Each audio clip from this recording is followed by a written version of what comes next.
The moment the pastor said it, I looked across the table and saw my mother's fork hit her plate. Then she started crying, right in the middle of Thanksgiving dinner. We had turkey, stuffing, 4 kinds of pie, and enough smiles to pretend everything was perfect. But that sentence, "Your son isn't who you think," tore straight through it all. I should have known something was coming. But when you're a dad, sometimes you look at your kids, and you only see what you want to see. My name's Michael, and this is the story of the Thanksgiving that changed everything I thought I knew about my son, about my faith, about what it means to really love someone when the truth isn't what you expected. We're not a family of secrets, or at least I didn't think we were.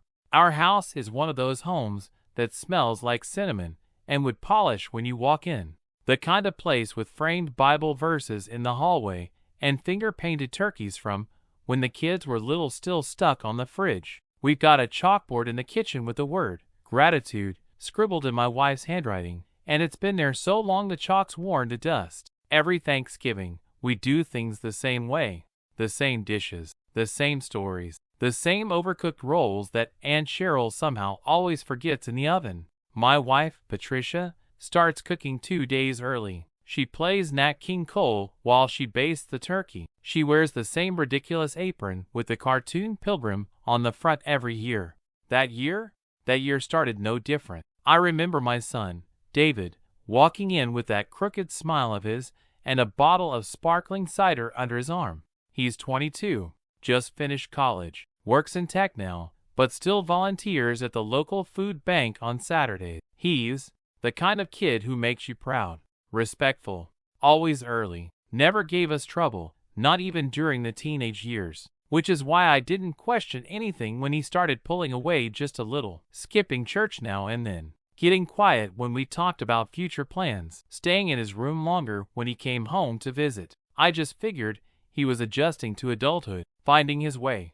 But there were signs. I see them now. The way he winced when we said grace. How he changed the subject every time his grandmother asked about joining the young adults group at church. Still, I chalked it up to stress. Kids his age go through things. I didn't want to pry. That year, we invited Pastor Ron to dinner, something my wife suggested since he'd recently lost his wife and was spending the holiday alone. Ron had been in our lives since David was a baby. He was more than just a pastor. He was a present. He baptized David when he was just 6 months old, held him in his arms, and prayed over him like he was his own. He taught his Sunday school class, watched him grow up in the pews, led Bible camps every summer. He was family. So when he sat down at our table, bowed his head, and began the prayer, everything felt right, like old times, like nothing had changed, until it didn't, because in the middle of his blessing, Pastor Ron stopped, mid-sentence. He looked up from his folded hands and stared directly at David. There was this strange silence, not dramatic, not theatrical, just heavy. David didn't look up, and that's when Ron said it, quiet but clear, like he couldn't keep it in anymore. "Your son isn't who you think." That's all he said. And just like that, my mother, who had been cutting her turkey, dropped her fork and started to cry. I didn't know what to say. I didn't even know what that meant. What was wrong? What was he talking about? I looked at David, and for a second, he looked like a stranger to me. My wife froze. My brother's hand hovered above the mashed potatoes. Even the baby, my niece's 2-year-old, stopped babbling. In a room full of people, suddenly it felt like we were alone in a storm, a silent storm. And David was at the center of it, and I had no idea why. Nobody moved. Nobody said a word.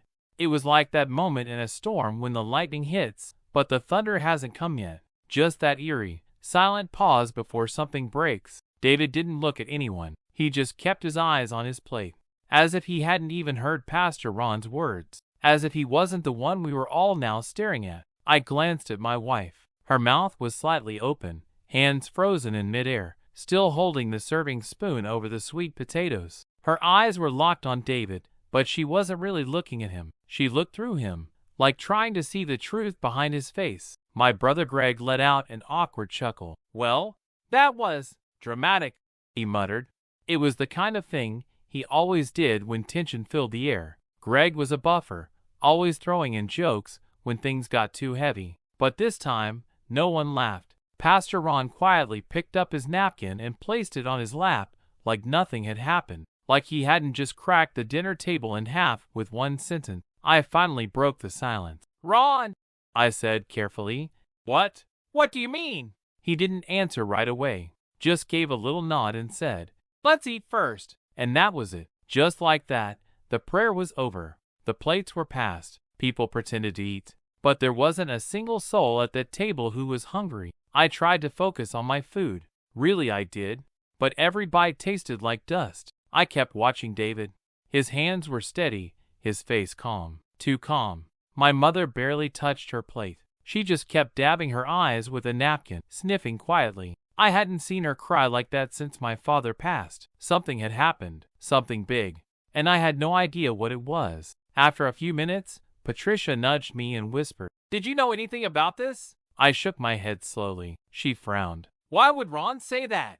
"I don't know," I whispered back.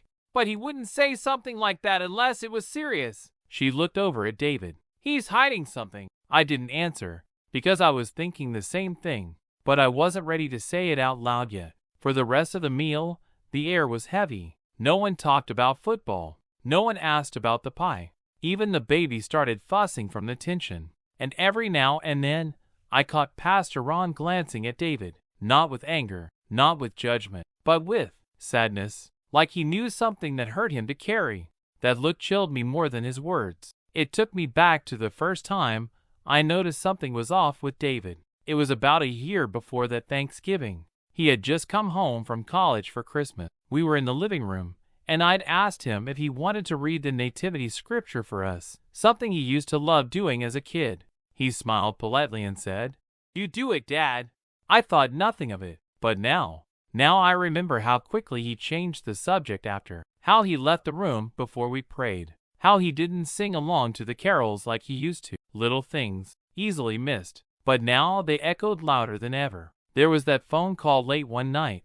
I picked up the downstairs line by mistake, and I heard David speaking softly to someone. I only caught one sentence. "They wouldn't understand." I hung up quickly. I didn't want to snoop, but that sentence stayed with me. Another time, we were watching a movie, something light, something family-friendly, and there was a scene with a church in it. David suddenly got quiet.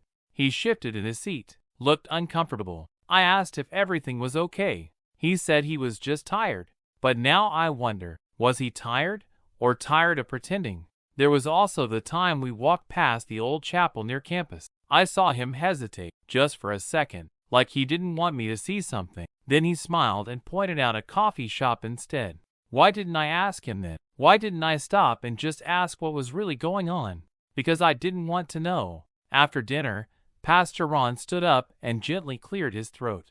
"If you'll allow me," he said, looking directly at me, "I'd like to say a few words before dessert." Everyone froze again. Patricia placed her hand on my arm. I could feel her fingers trembling. "Of course," I said slowly. My voice was calm, but inside I was bracing myself. David didn't move, still staring at his plate like it had the answers. Ron stepped away from his chair and stood at the head of the table. "I've known this family for more than 2 decades, he began. "I've watched your children grow up. I've prayed with you, cried with you, celebrated with you." He paused. "But I also carry a responsibility, a sacred one, to speak truth, even when it's uncomfortable, even when it might hurt." I looked around the table. Everyone was silent, waiting. Pastor Ron turned to David. "I'm sorry, son," he said softly, "but it's time." David finally looked up. His eyes were wet. His lips parted like he was about to speak, but no words came. And then, just as Ron opened his mouth again, Patricia suddenly said, "Wait." All eyes turned to her. Her voice cracked as she whispered, "Please, just a moment." She was crying, not the silent kind like my mother. This was different. These were the tears of a mother who knew she was about to lose the illusion of something she cherished. David stood up. His voice was soft. "It's okay, Mom." She shook her head. "David, you don't have to." "I do," he said. "It's time." He looked around the table, then back at Pastor Ron. "I need to say it. I should have said it before, but I was afraid." His voice cracked, and for the first time, I saw it. The weight, the fear, the truth pressing against his ribs. waiting to be set free. And I knew, whatever it was going to change everything. David stood there, shoulders tense, lips trembling slightly. "I've been carrying this for a while," he began. His voice was low, unsure. "Longer than I probably should have." Everyone stared. No one moved. "I didn't want to ruin today. I didn't want to ruin anything," he swallowed. "But I can't keep pretending. I'm not the person you all think I am. Or at least, not in the way you've always known me." My heart pounded. It was one of those moments where time slows down. You hear every breath, every rustle of a napkin, every creak of the floorboards. David continued. "Last year, something changed. Or maybe I finally admitted to myself that it had been changing for a long time." He glanced at Pastor Ron, then at me. "I didn't lose my faith, but I found it somewhere else." The words didn't make sense at first. "What do you mean?" I asked, my voice hoarse. David took a deep breath. "I converted a few months ago, quietly, privately. I didn't want to lie, but I also didn't know how to tell you." The room felt like it dropped 10 degrees. My wife let out a soft gasp. My mother's hand went to her chest. "You what?" I said. "You converted?" He nodded slowly. "I've been studying another faith for a few years. It started as curiosity, but then I started to see God in places I hadn't before. I started to feel something real, something personal. I didn't make the decision lightly, Dad. I wrestled with it. I prayed about it. I cried over it." Patricia stood up, visibly shaken. "To what? What faith?" David looked her in the eyes. "Islam." You could have heard a pin drop. Greg dropped his fork. The baby started to cry. "I didn't hide it out of shame," David continued. "I hid it because I didn't want to lose you. I didn't want Thanksgiving to become a battlefield. I didn't want you to look at me and see disappointment." My mind raced. Images flashed. The baptisms, the Sunday school crafts, the family prayers. "You're not a Christian anymore?" I asked. "I still love Jesus," he said softly. "Just not in the same way. Not the way you taught me." I looked at Pastor Ron. His face was solemn, supportive, quiet. "He told me," David said. "I asked him to wait until I could say it myself. But he knew I might never get the courage. And he was right." My wife sat down slowly. Her face was pale. "I don't understand. Where did we go wrong?" "You didn't," David said immediately. "You loved me well. You raised me right. But this wasn't about rebellion. It wasn't rejection. It was recognition. Something in me changed." Tears welled up in my eyes. "How long?" I asked. "1.5 years," he answered. "I've been praying 5 times a day, quietly, reading, studying, learning. I wanted to be sure before I told anyone." Greg finally spoke. "Man, I don't even know what to say." David turned to him. "You don't have to say anything. I just want to be honest. I don't want to keep secrets anymore."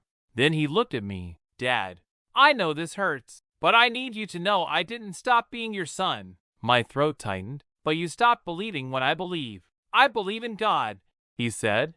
"I just found him through a different door." I couldn't process it. I couldn't feel anything yet. It was like I was outside of my own body, watching someone else live my life. The room stayed quiet for a long time. Then my mother, God bless her, reached out and took David's hand. "You're still my grandson," she said. Her voice was shaky but firm. "And I still love you." David's eyes filled. "Thank you, Grandma." Patricia wiped her face. "I just wish we'd known. I wish you trusted us." "I wanted to," David said. "But I was afraid. I didn't want to break your hearts." I looked at him, really looked. He was still my son. The same kid who scraped his knee riding his bike. The same boy who cried when his goldfish died. The same teenager who stayed up late to help me rake leaves before the rain hit. But now, he was also something else. Someone who had made a decision I didn't understand. And I didn't know what to do with that. "I need time," I said. He nodded.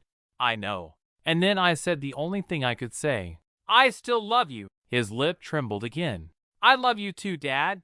I watched him as he sat back down slowly, his shoulders finally relaxing just a little. But his eyes, they stayed nervous, unsure, like a man who had just jumped and wasn't sure if the parachute would open. I didn't know how to react. My first instinct, truthfully, was anger. Not at him, not at his faith, but at the not knowing, at the silence, at all the dinners we had shared, all the prayers we had spoken together, while he held a truth inside that none of us knew. It hurt, deep in a place I didn't know could hurt this way. Was I angry at him, or at the fact that my version of him had shattered?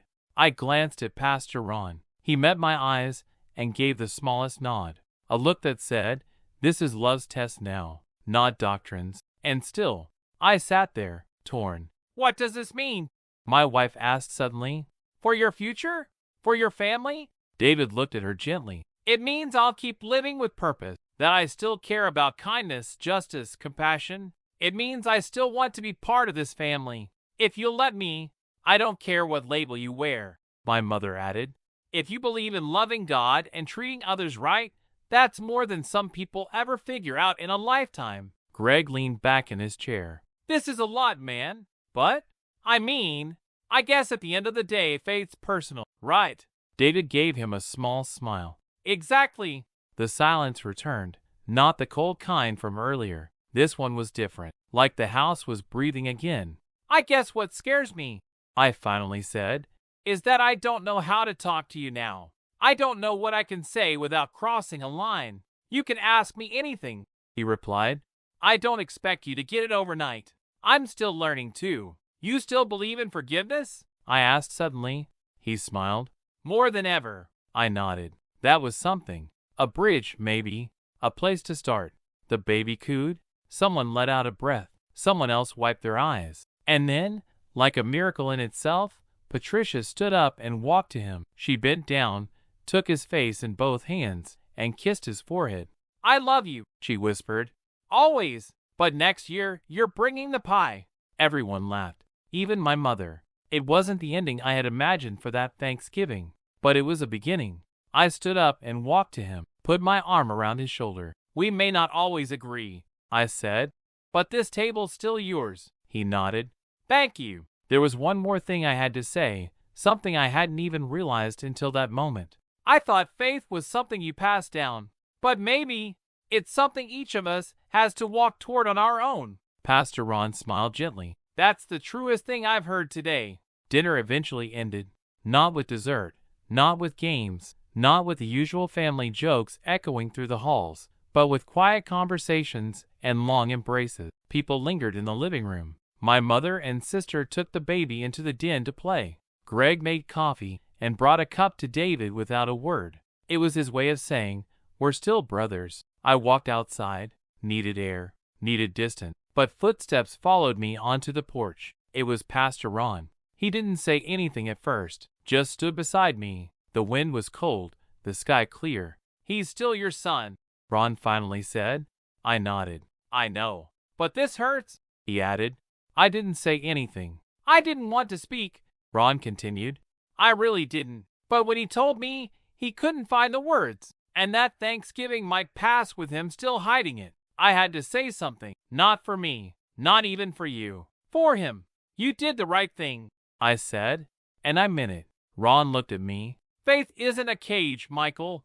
It's supposed to be a door. And sometimes that door leads people to unexpected places. Places we don't control." I thought about that. Let it sink in. Then I said something I hadn't even admitted to myself until that moment. "I was proud of him tonight. Not because of what he said, but because he said it. Because he didn't run." Ron smiled. "He didn't lose what you gave him. He built on it. He's still your son, Michael. Just walking a path that feels right to him." We stood there for a few more minutes. No more words. Just the sound of the wind and the weight of a family learning to bend instead of break. And in that silence, I realized something I never expected to feel that night.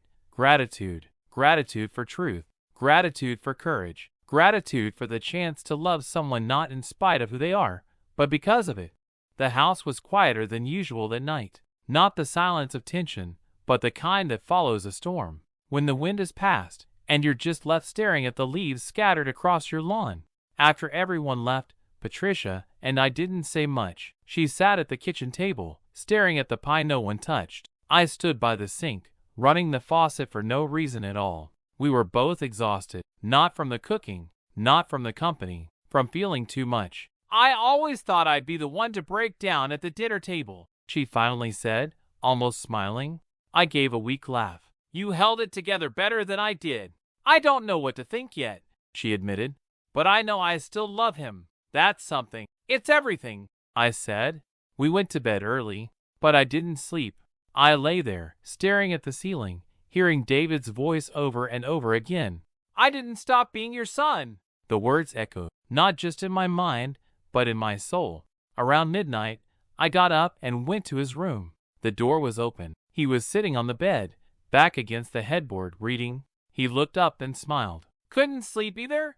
I shook my head. Mind if I come in? Please. I sat in the old chair in the corner, the same one I used to rock him in when he was a baby. Funny how furniture remembers what people forget. I wanted to ask you something, I said. Sure. Were you afraid I wouldn't love you anymore? He nodded. Terrified. That breaks my heart. I told him that you thought anything could change that. I know it sounds irrational, he said, but when you grow up with a certain expectation of who you're supposed to be, the thought of disappointing the people you love, it eats at you. I leaned forward. I want to understand, David. I really do. You don't have to convince me of anything, but I'd like to learn what this means, what you believe. He smiled. That means more than you know. We talked for hours about faith, about prayer, about the things that brought him peace. And though some parts still felt foreign to me, one thing was clear. His faith hadn't made him smaller. It had made him more of himself. The same core, but deeper, clearer, grounded. And that night, I realized something. Sometimes love means letting go, not of your child, but of the version of them you thought was the only way. Sometimes love means leaving the door open. Sometimes it means pulling up a chair to a new table. The next morning, I woke up feeling different, not resolved, not healed, but open. Patricia was already in the kitchen, making coffee. I kissed her cheek and said, I talked with him last night. She paused, then handed me a mug. I'm glad. We didn't talk much more. We didn't need to. The house felt lighter, not because the truth didn't hurt, but because it was finally out. Over the next few days, things settled into a new rhythm. David stayed a little longer than planned. We went for a walk around the neighborhood, just the two of us. We didn't talk about theology or doctrine. We talked about life, about the time he broke his arm falling out of the treehouse, about his favorite childhood book, about the neighbor's cat that always used to follow him home. And I realized it was never my job to protect a specific future for him. It was to walk beside him wherever that future led. One afternoon, I asked him, what do you miss most? He thought for a second. Singing hymns with Mom, he said. The way her voice would shake a little on the high notes. I still hear it sometimes. I nodded. She misses that too. He looked down. I don't expect everyone to accept this, but I want to be part of the family, not apart from it. You always were, I told him, even in silence. On his last day home, before he left to head back to his apartment in the city, I helped him pack the car. There was a moment when he reached for the bag in the trunk, and I stopped him. Wait, I said. He looked at me, and I hugged him, long and hard. Next time, I said, bring a prayer rug if you want. You'll still have a seat at our table. His voice cracked. Thank you, Dad. I watched him drive off, the taillights glowing red through the driveway mist. And as I walked back inside, I realized something simple and profound. He hadn't changed who he was. He just let us see it. And I, finally, was ready to look. The day after David left, Patricia and I went to church. We hadn't missed a Sunday in years, but this time, something felt different. Not wrong, just heavier. During the service, I found myself staring at the stained glass windows. The light passed through the colors just like always, but I couldn't stop thinking about David, about how many Sundays he'd sat in the pew beside us, how many hymns he'd sung, how many sermons he'd listened to with his head slightly tilted, thoughtful even as a boy. After the benediction, we sat there longer than usual. Most people filed out.